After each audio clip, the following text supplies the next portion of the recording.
This episode of Subject Found was brought to you by Kevin Baker, Brent Moody, and Ian Troman Mason. Patrons of the show who help keep this show free for everyone around the world. Thank you for your support.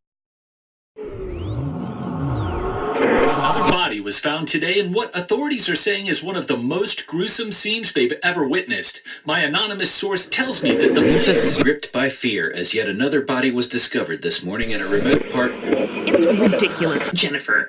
What's it going to take for police to actually do something? I mean, how many people have to die before they can be bothered to get serious about finding this killer? Who knows? Let's look at this objectively for a moment. What have they done, really? All we're hearing is one excuse after another. Mike, what I'm saying is I don't feel safe letting my daughter out on the streets. If authorities aren't doing anything about it, if they can't do anything about it, how can any of us feel safe? There are inconsistencies in these murders.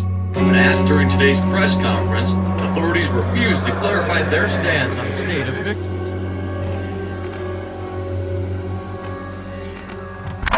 I'm Janis Herring, writer by passion, independent journalist by necessity.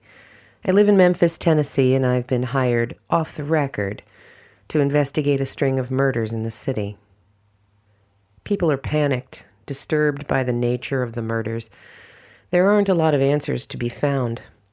I've been hired to cover this ongoing mystery, known in the city as the Memphis Murders, but on the down low, you could say I've been hired to snoop, pry, inquire, and basically bug the shit out of anyone I can to get information and leads out of any leads I can.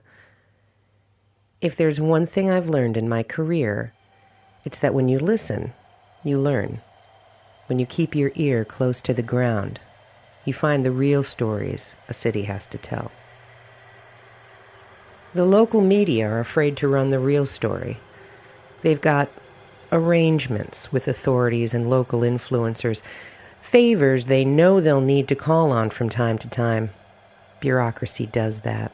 It muffles the truth, and God knows, no one in the profession wants to be known as the source of panic. No one wants that stain on their impeccable resume, even if it's a story people need to hear. If the public were to find out what's really been happening. Until now, this job, I'm off the books for a reason. They feel I'm their only option to uncover the real story, the real truth. They get leading headlines without culpability, and me? What do I get out of it? I get the story of a lifetime. I get to cement my legacy.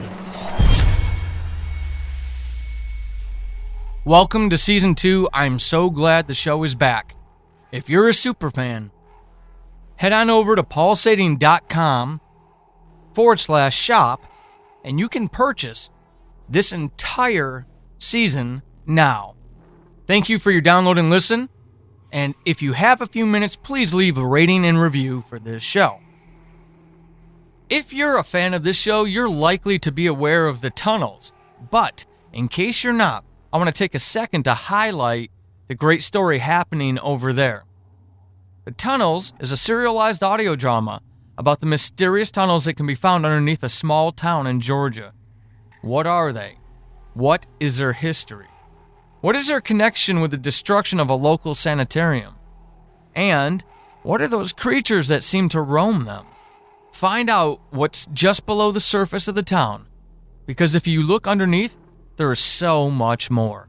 Tunnels is a great podcast.